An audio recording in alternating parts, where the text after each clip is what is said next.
品的含氮量高不高，就或者是它的蛋白质含量高不高的时候，它都是检测这个产品里面的氨基酸里面这个氮，这个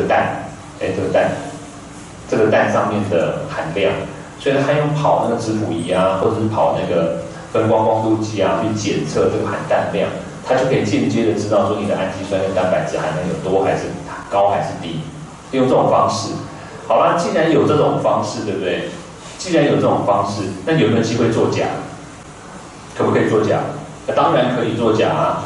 就是我相信大家可能听过一个很久以前的一个食安问题，叫做三聚氰胺，有听过吗？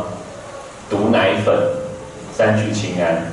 那这个三聚氰胺呢，可能在座呢吃的人不多，可能在透过这个摄影机的另外一些同学呢，他们吃的可能比较多一点。